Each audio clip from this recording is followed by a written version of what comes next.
be some plays to be made in the secondary, but I think it's going to have to be a creative performance on defense. As far as the secondary goes, I want to keep it simple up front. Yeah, well, so that's kind of a question. You brought up a great point where, I mean, I didn't even think about. I've been so panicked about this. I didn't even think if they run 4 or 5 wide, we're really screwed then. But one thing that I was thinking is if you could kind of go through the matchups, like, would you take Tutu Atwell or their wide receiver core, or would you take our cornerbacks, or would you take their running back? I can't think of his name right now.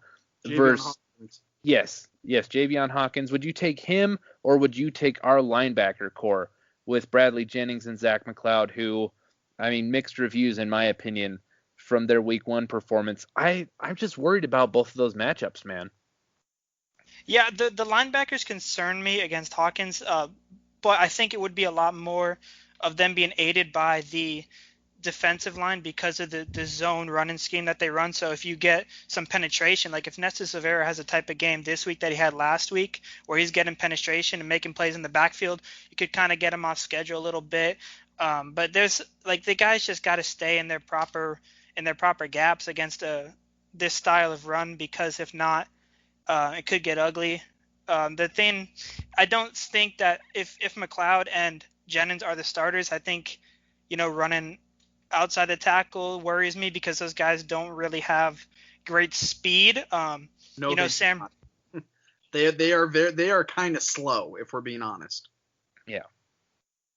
Like I've rewatched it. Sorry to cut you off, Matt, but rewatching the game from last week, it was pretty apparent and evident that McLeod and Jennings don't have that level of speed. Jennings is a very good tackler, and I think he led the Canes in tackles, but do you want to see a guy like Sam Brooks out there more? Hey, Matt, can you hear us now? Yeah, I'm not sure what happened there. All right, you're all good. So I was talking about you were talking about the linebackers, and I'm concerned about McLeod and Jennings' speed. I'm very confident in those guys' Well, I'm not very confident in Zach McCloud as a tackler. I think Bradley Jennings is a solid tackler, but do you want to see, a guy like Sam Brooks out there starting, or just in general more on the field?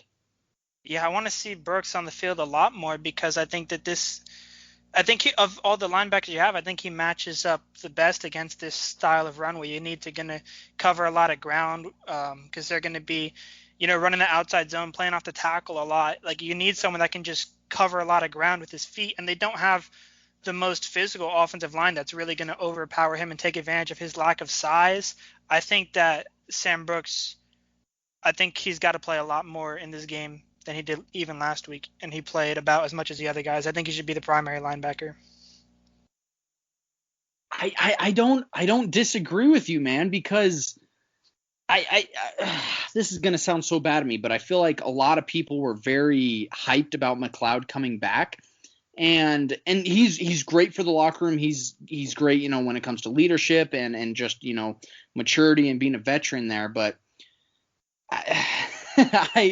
I mean, the first few plays against UAB, it was missed tackles and things like that. So that's a big concern to me. How do you think? Were you pleased with the play of the defensive ends last week, and really the defensive line? I mean, Jalen Phillips and Quincy Roche. I think Roche had a sack, and the other guys, their stats won't, shock you.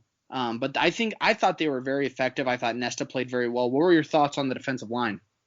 Yeah, I thought Nesta had a great game, probably the best game of his career in my opinion, just because of the consistency in the way that he was dominating. It wasn't just, splash plays occasionally. It was really a consistent all-around performance. As the defensive ends, I thought the defensive end played really well. I thought they were setting the edge really well. Like, you weren't seeing a lot of runs breaking outside, losing containment.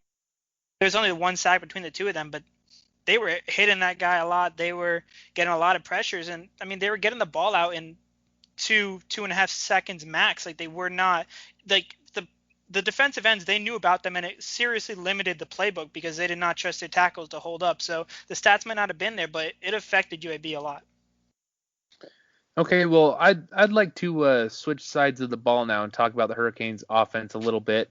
What did you think about our receivers? Like, that was the one position group on offense that, I mean, I guess that's the only one that I'm worried about coming into this matchup. I wouldn't say that our offensive line performed great in pass blocking scenarios last week. I honestly think, if we had like Cozy or Jaron Williams or, a non-mobile quarterback like De'Aaron King, I think we probably would have been sacked 4 or 5 times at least. As opposed to only the 2 that De'Aaron King took. So I'm not terribly worried about our line. Though I wish we would get better, but the receivers is what I'm worried about, and I'd like to hear your thoughts on them. Yeah, I have some of the same thoughts in the offensive line. Like, they don't worry me as much as the receivers, and I think Ja'Kai Clark starting, getting someone that smart, a former center, someone who practiced all fall camp at center is going to be big for them. So it doesn't worry me as much.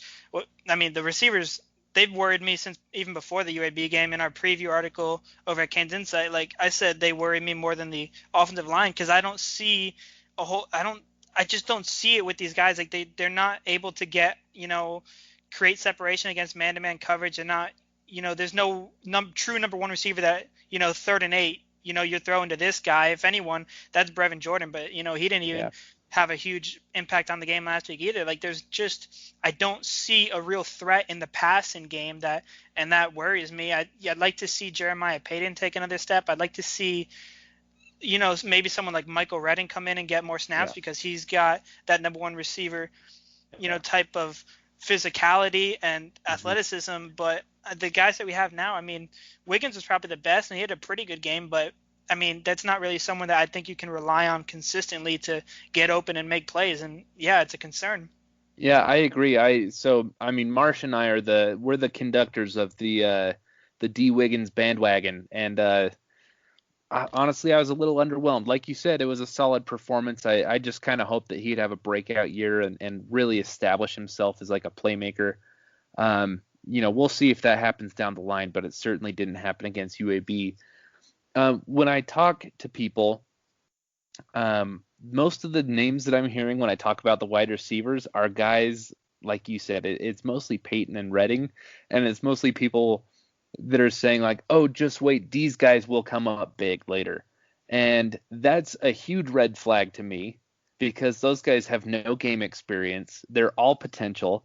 And it's pretty much just like admitting that our current wide receiving core is not good enough. So when I talk to people, they're like, oh, just wait, Michael Redding will be great. It's like, well, I mean, he barely gets on the field, so that's horrifying, honestly. I just don't really, I don't know. I don't feel great about that wide receiver matchup, but I would love to hear your thoughts on De'Aaron King. Just to give mine really quick, I was absolutely enamored with him as a ball carrier. I mean, you could have told me that was Kyler Murray on that 3rd and 7 play where he did the half spin into the defensive tackle, then half spin back out, and then runs for 20 yards. I just couldn't even believe it. I'm not too worried about his deep balls, honestly. I feel like that's the type of thing that can, as we get settled in, he gets a little more comfortable with the new team and offense and receiving core. Like, I feel like the deep balls will come, but I'd love to hear your analysis on King. Yeah, I'm not too worried about the deep balls either. Really, his passing ability doesn't worry me that much either. Like, we know it's there. We've seen it before. That doesn't go away just because you didn't have a great, first game pass in the ball statistically, especially on the deep balls. Like, he has the ability. It's there. I think his stat line probably looks a little different too if he connects on that gimme to Payton that he missed. I think overall, to miss on as many deep balls as you did and still complete 65% of your passes is impressive.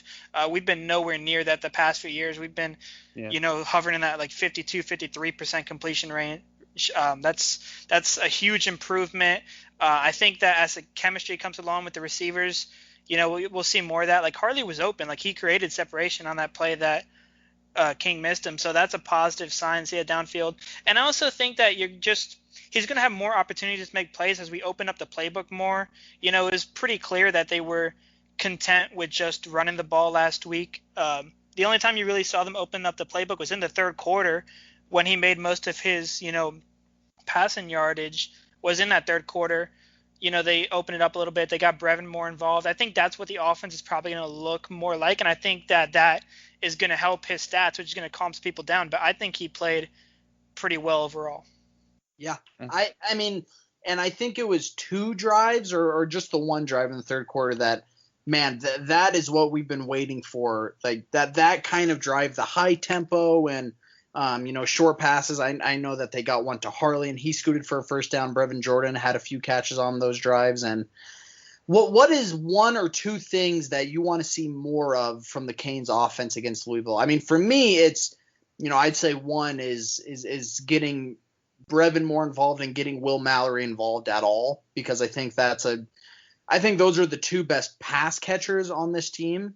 And then I want to see I want to see, Cam Harris in the running game keep going. So what are 2 things that you want to see specifically from this Canes offense? And then we'll ask some recruiting questions.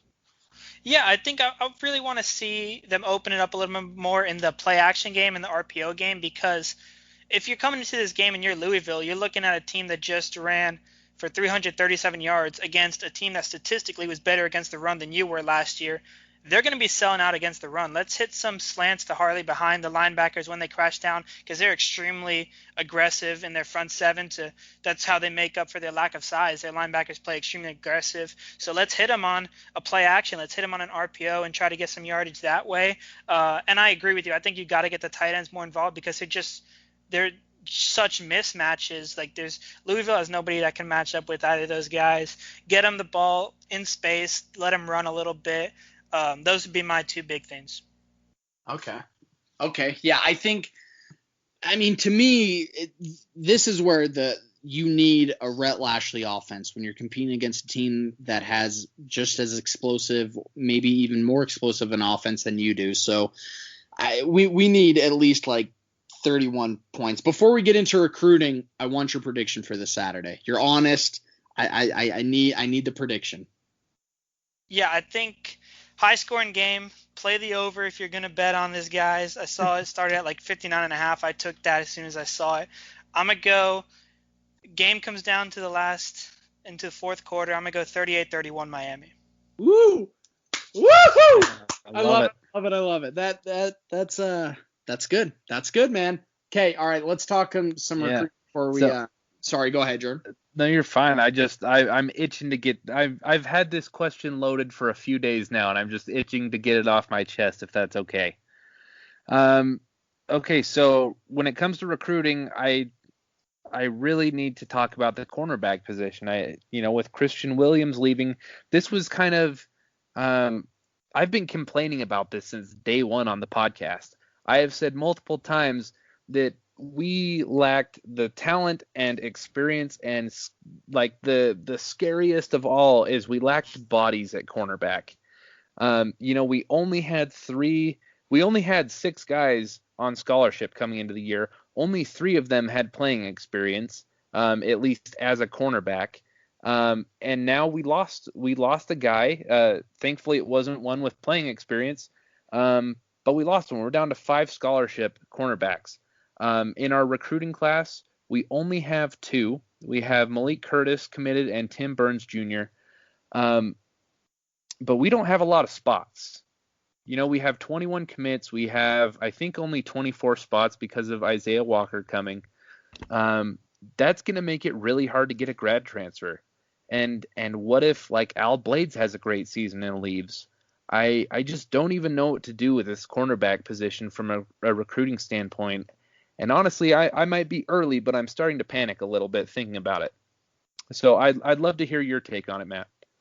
Yeah, let's tackle all that, the roster issues, the recruiting issues. Let's get into it. I don't know if panic is the right word yet. I'm extremely concerned. I guess maybe one step down from panic. If we see an injury, then I'll probably be panicked. But right now, let's talk about Christian Williams real quick. Here's the thing with the way that recruiting is going. The saying used to be, once a guy's committed, you can't stop recruiting him. You can't stop recruiting him until he signs. That's completely out the window with the transfer portal and the, one-time transfer rule, which is just inevitable at this point. It's going to be passed at the end of this season. You can't stop recruiting these guys even when they're on your campus, So yeah. It is just it is so hard from a roster management standpoint